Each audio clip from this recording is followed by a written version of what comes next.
Thursday Lives every Thursday noon Pacific Standard Time and noon Pacific Standard Time and 2 p.m. Central Standard Time. We hang out here. And today, I've got something really important to talk to you about. I remember when I first started practicing medicine and high blood pressure. Anyone who had high blood pressure, early high blood pressure, what have you, by high blood pressure, we would always put you on this one medication. And if you have high blood pressure or hypertension, I guarantee you are either on this medication or you have been on this medication in the past. And so what I want to talk to you about today are just, your medication that you're taking for hypertension could potentially be making things worse or could potentially have created the issue. So in order to show you that, I'm going to help you understand how hypertension interferes or high blood pressure interferes with erectile function. Then we're going to talk about the two biggest culprits. And I want you to get your blood pressure medication out. I want you to look at the prescription because I want you to be able to tell me if this medication, one of these medications, are hiding within your blood pressure medications. And then 5 things you can do about it.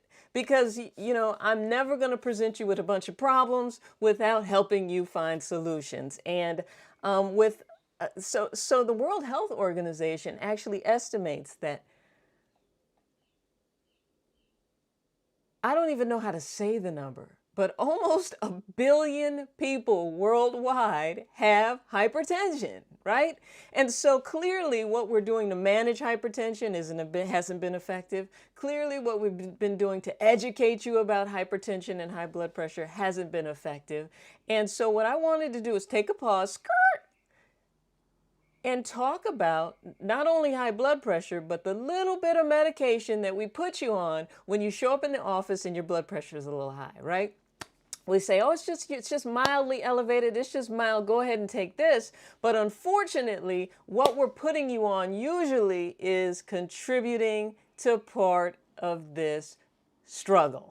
All right, so we're gonna dive kind of deep into it, and I want you to really kind of pay attention because once you understand what's happening with hypertension and high blood pressure, then you'll start to understand on a deeper level how important nitric oxide is to this process. But then too, you will be armed with the stuff you need to go into your doctor's office next week, tomorrow, next month, and tell them, hey, listen, doc, you may have me on this medication and I understand that you think it's controlling my blood pressure, but what can we do to lower the blood pressure, first of all? What's the problem here? Why is my blood pressure so high? How can we work to start getting it down? And 2, how can I get off of these medications and maybe on some other ones that aren't going to be as detrimental to the D? Right? So unfortunately, these aren't conversations that the doctors are having with patients. I know when I was giving them out like candy, I really wasn't speaking to anybody about it because I didn't really know. So don't hate your doctor. Just understand that sometimes doctors don't even know. They're so busy trying to pay their bills because the insurance companies aren't paying them anything that they may miss these small minute details.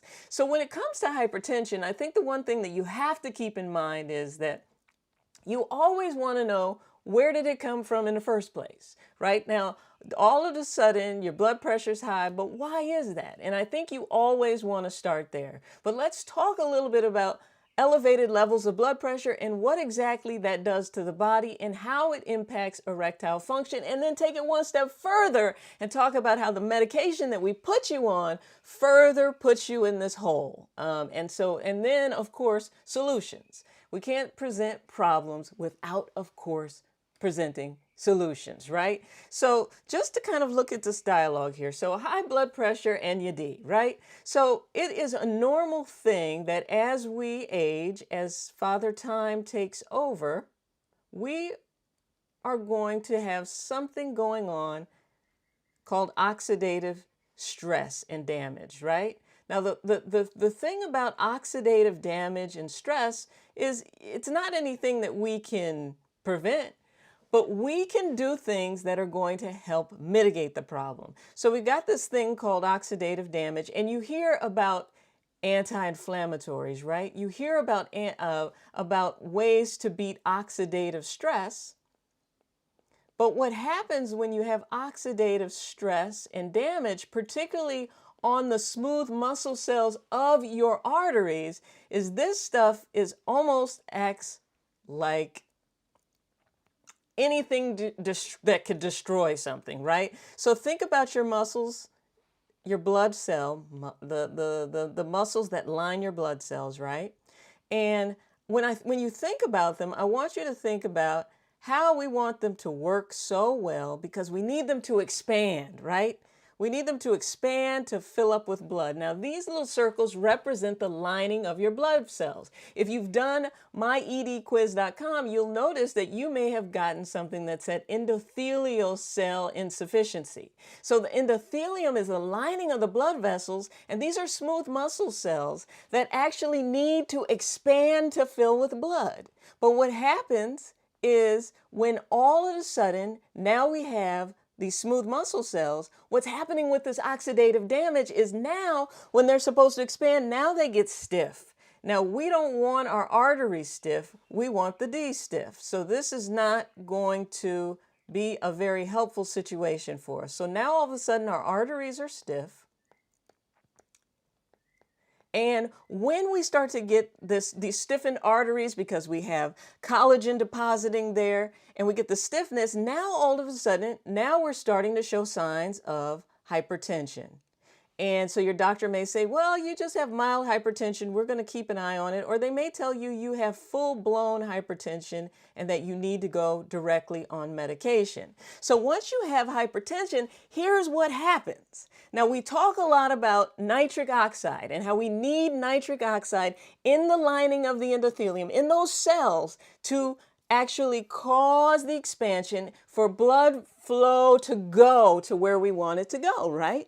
So what's happening here is that now that we have hypertension taking place, now all of a sudden we are getting death of the endothelial cells. They are dying off, and as that's happening, that very important thing that I keep talking so much about, nitric oxide, our ability to make nitric oxide goes down significantly, and it becomes a vicious cycle, right? Now our blood pressure is higher, but then what's happening in our erections? Now, not only are we having trouble expanding blood flow to the heart, to the kidneys, to everywhere that it needs to go, now we're having trouble getting it to the D2.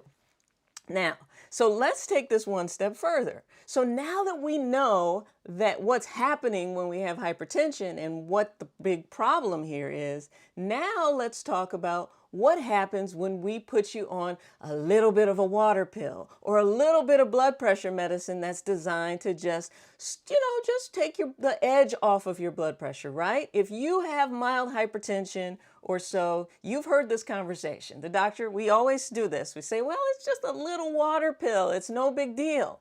And then maybe they even giving you a water pill for swollen feet. So water pill becomes this thing. We call it a water pill. And the problem with calling it a water pill is now you feel like it's just nothing. It's just a water pill. But a water pill can disrupt everything. And one thing that we know about water pills, when we look at the list as to which hypertensive medications are the worst for erectile function, which ones most of the time are going to cause some issues with the erections, it is a water pill called hydrochlorothiazide. And what do? We abbreviate it like this, and it's hidden in your medicine, and you might not even know you're on it. It's abbreviated like this.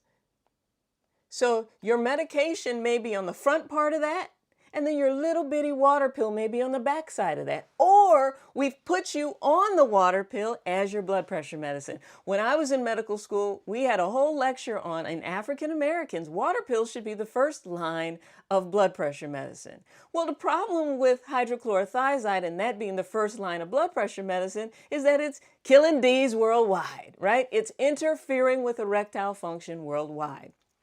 So what I want you to do is, if you happen to be on blood pressure medication, check and see if this is in there, okay? And then I want you to have a conversation with your doc about whether or not you really need to be on this, and what are some alternatives. So let's talk about this a little bit. Why does a little bitty water pill interfere with your erectile function? Well, a couple ways. One, water pill is going to deplete very important electrolytes, but very importantly, it is going to deplete zinc. Now, during COVID, everybody took zinc, so that was great. You know, we were all getting different boosts of zinc. But when you are depleting zinc, you're depleting your ability to get and keep an erection, and you're depleting your ability to make testosterone. It interferes with that process. Then another thing that's happening with hydrochlorothiazide is we are getting volume depleted. So volume depleted basically means kind of dehydrated. Now, if you think about it, if you have, take a cucumber, for instance, right? You take the cucumber and leave it on the countertop for a day, and you come back at the end of the day, that cucumber is limp. It has lost its turgor pressure. It is not as stiff as it was because what's happened? It's kind of gotten a little dehydrated. Well, what happens with hydrochlorothiazide and other little water pills is they actually deplete volume. So if you don't have as much volume or blood volume or fluid volume coursing through your blood vessels, it's hard for things to get full, right? So this is another way that it interferes with things. Now, the other big culprit that you may be on, particularly if you happen to be, having heart failure, or, someone's told you that you have heart disease even, they may have put you on what's called a beta blocker. Now, a beta blocker is our other big culprit here when it comes to erectile function. So beta blockers, we use them a lot. I mean, beta blockers and hydrochlorothiazide are very commonly used. But with beta blockers, what we find is that clinically beta blockers can decrease your testosterone levels and decrease erectile function. And beta blockers have names like carvedilol, Corig, metoprolol.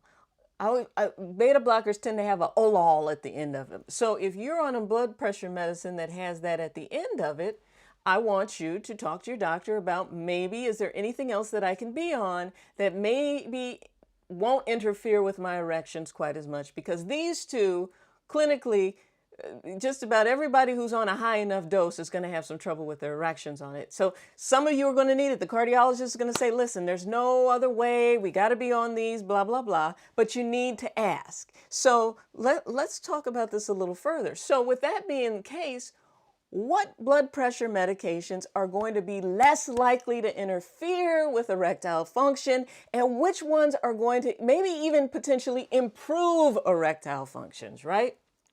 So I want to introduce you to something called an ARB, which is an angiotensin receptor blocker.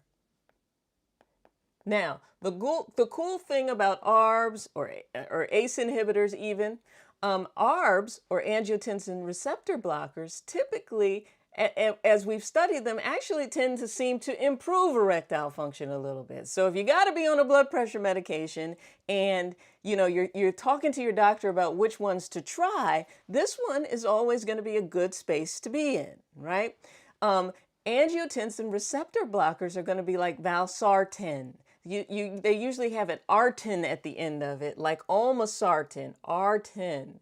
So look for artins at the end of it, and that could potentially be a pretty decent choice for you to be on.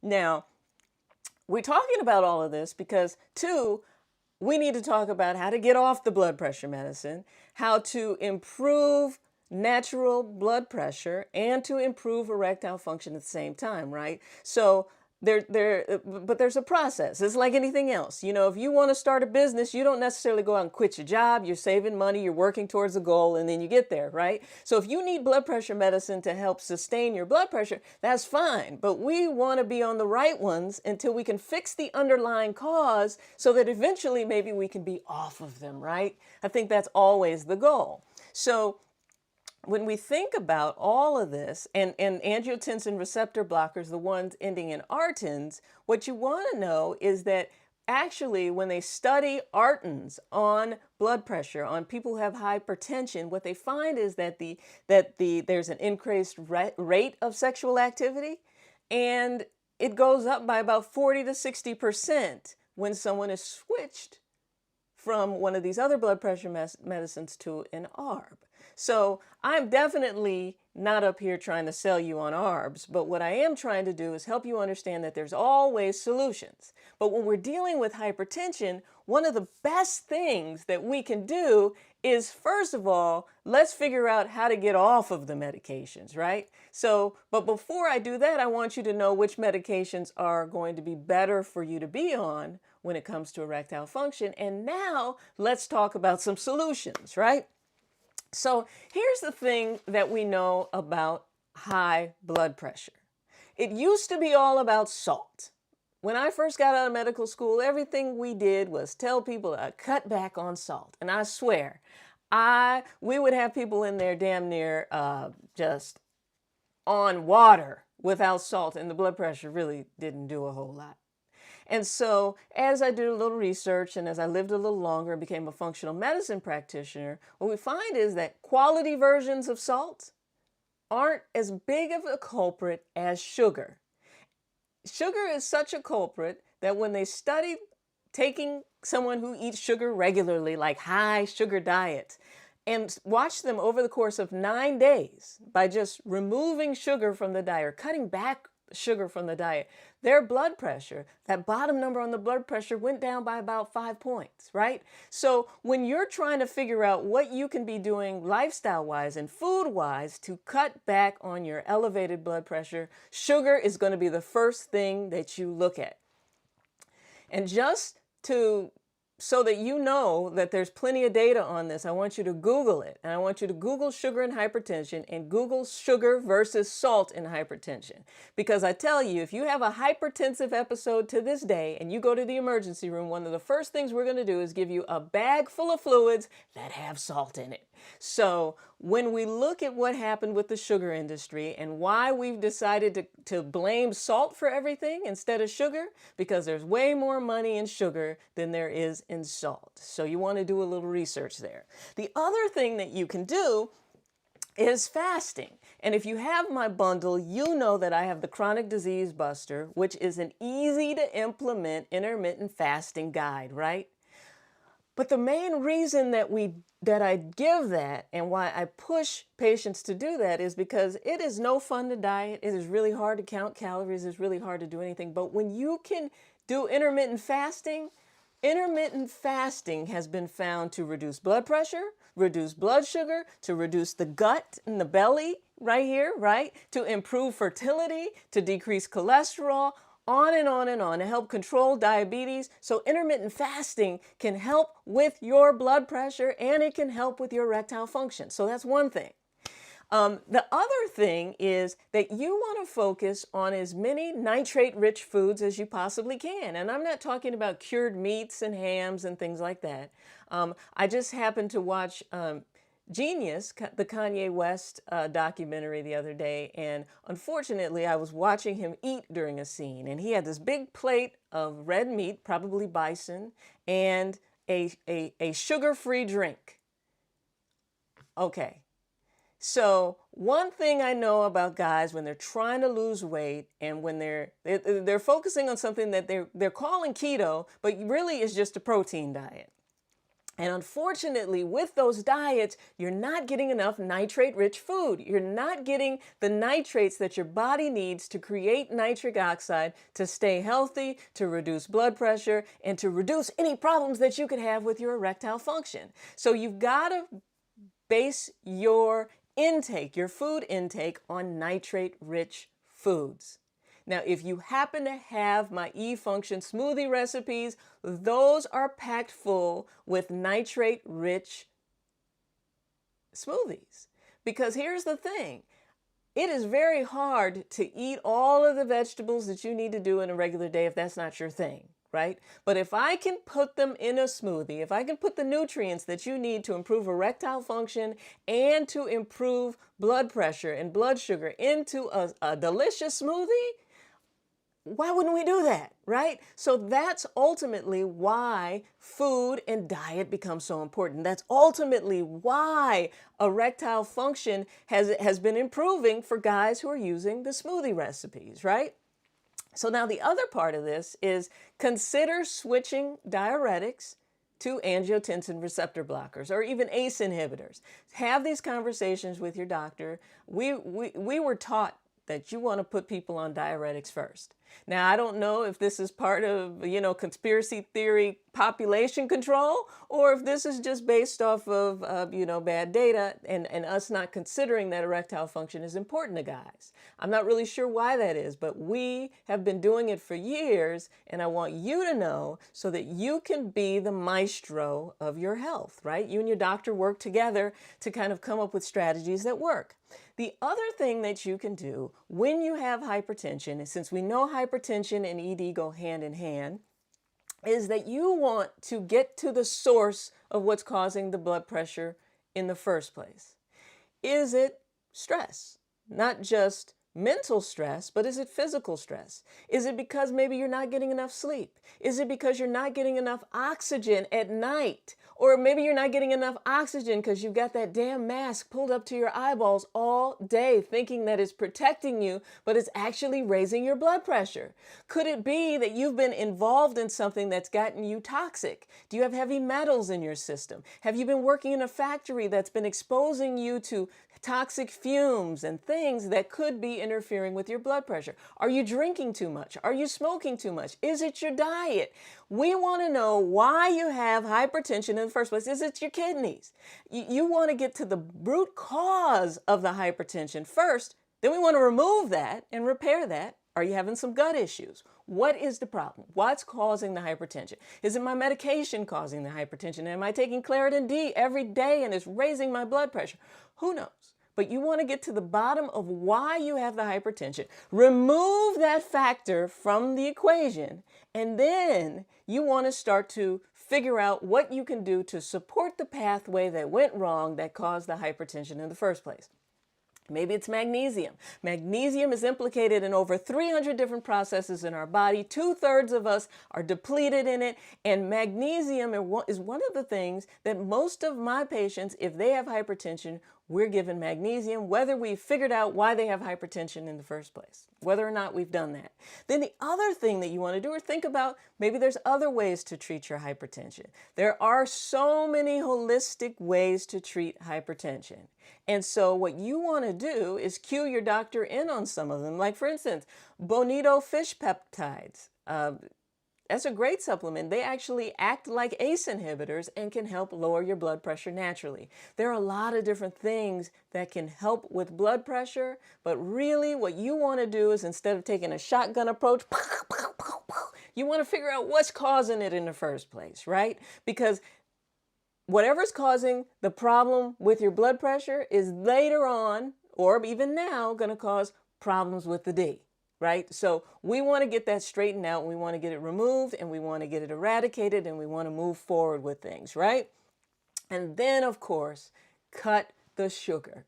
If you have hypertension, see, sugar causes inflammation. Sugar wreaks havoc on the body. And I'm talking about processed sugar. I'm not talking about the natural sugar that comes in a strawberry and has some fiber backing it up. I'm talking about this processed sugar that's in just about everything that we eat. Just about everything that you eat, that you buy, that's packaged or pre-bought, has some level of sugar in it. Sugar is a huge industry in the United States of America. And it is such a huge industry that they even paid off Harvard scientists years ago to basically say that sugar is okay. And that, we're going to worry about fats and we're going to worry about salt, but we're not going to worry about sugar. But sugar is killing us. So cut back on the sugar as much as you possibly can. Move a little more, because here's the thing. Sugar usually has fructose. When you're thinking about sugar, it's usually fructose. High fructose corn syrup or some form of fructose in the item. For instance, if you're having pancakes, you should be using real maple syrup. You should not be using Aunt Jemima or Aunt Peter or anybody else who's processed and made something that's supposed to be like a syrup. That stuff is deadly. It is poison. So you want to start looking at your food. Look at how much processed sugar is in it and throw it out. Toss it. Give it away. All right? Give it away to somebody else who might, use it to I don't know who we'd want to give it to, because we don't want to make anybody else unhealthy, but just throw the stuff out. Because what happens is fructose increases uric acid. Now, you may have heard of uric acid when we're talking about gout or we're talking about kidney failure, but fructose goes right on in, increases uric acid levels, which inhibits or blocks nitric oxide production and release and contributes even further to the cycle of elevated blood pressure. So if you have a sweet tooth and you have been quenching that sweet tooth with, candy and sugar and cakes and things like that, I want you to pull back. Use one of the smoothies to quench your sugar addiction, because eventually you'll look up and not have the sugar addiction anymore. Because what you'll notice in some of the smoothies is I have honey in them. And it is a myth that you should be doing like stevia and all these types of things. Really, there is a lot of therapeutic value in honey. And if you Google it, we're even using honey to treat diabetes now. Yes, because honey has boron in it, it's got zinc in it, it's got all these anti-inflammatory properties. So when I'm telling you to put it into a smoothie, or when I'm telling you to put basil into the smoothie or ginger into the smoothie, that's because we're using food as medicine instead of wanting you to rely on medicine for medicine, right? Something they made in a lab when we could get it straight from the earth and use it to heal and to move on, right? So I know this little lecture was pretty long. I mean, I'm at 25 minutes and I was going to try to keep it to 10 minutes. But as you can tell, I'm extremely passionate about hypertension because it really affects my community. It's one of the things, the more Black patients I have, the more hypertension that I'm managing.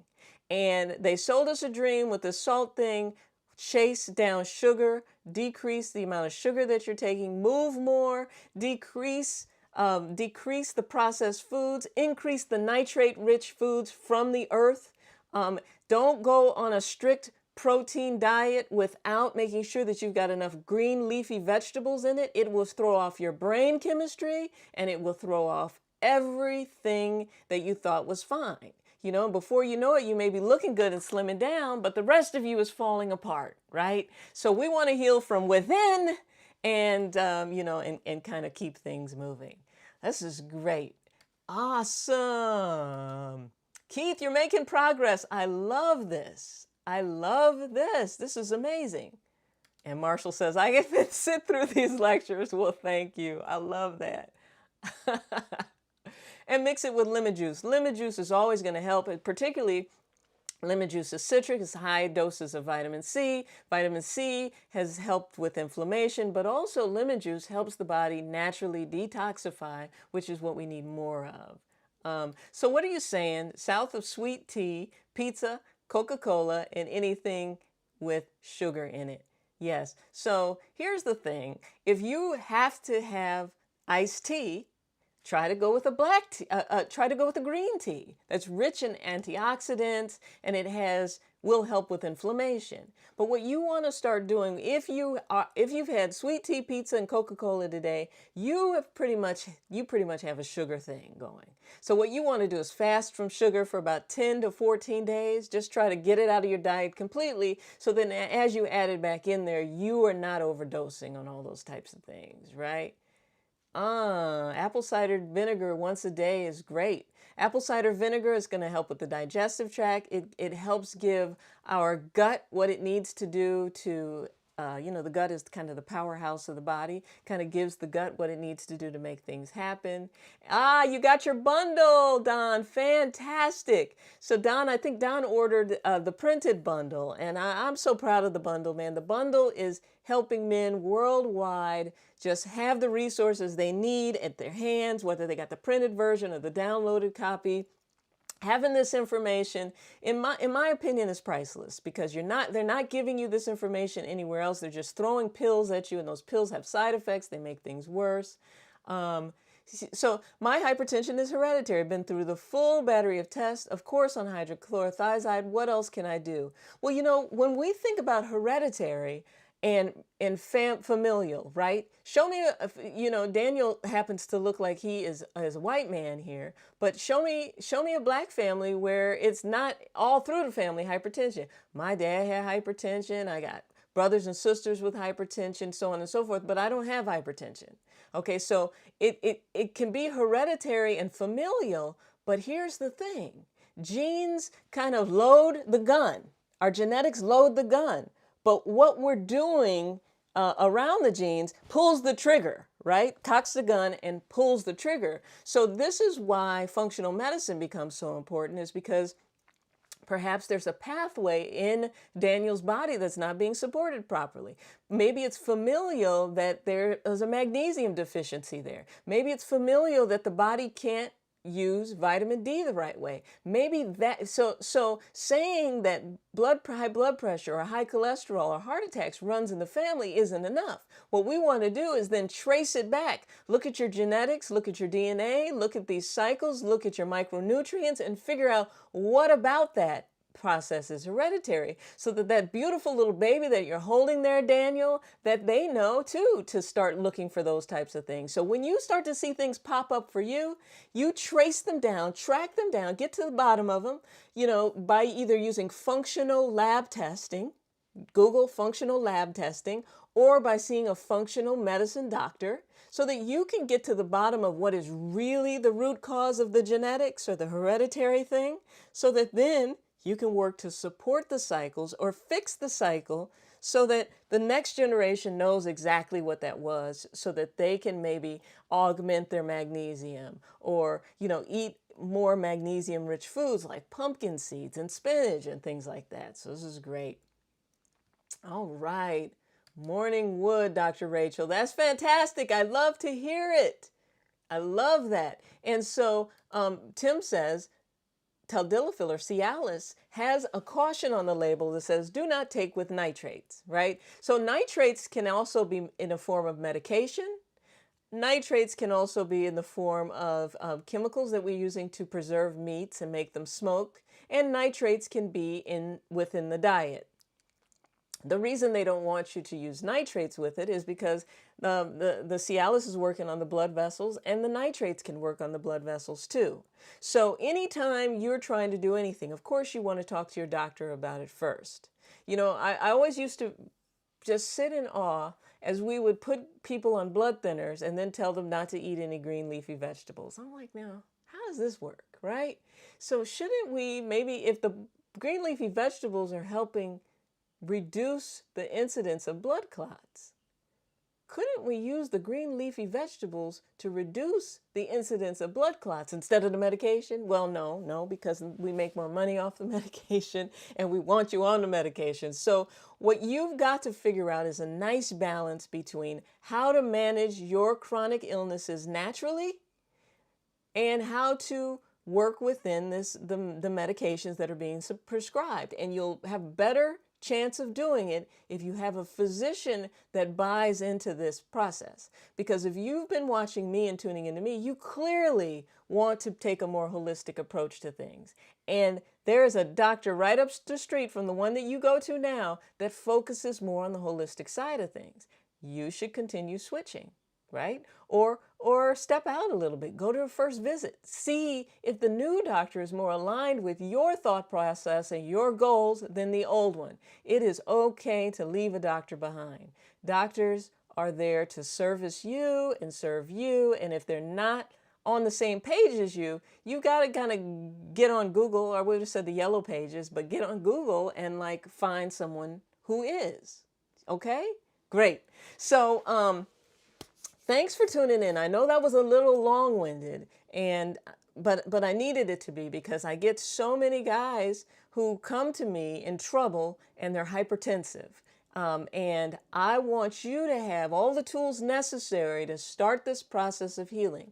If you have your bundle is full of information to help The smoothie recipes are full of nitrate-rich recipes and different ways to boost testosterone, different ways to help your body create more circulation so that we can get things going the right way, okay? So every Thursday we're here. Like this video, share this video, and do me a favor, take some of this information and share it with somebody who you don't think knows today. Just start the conversation, say, hey, did you know? Start it, hey, did you know?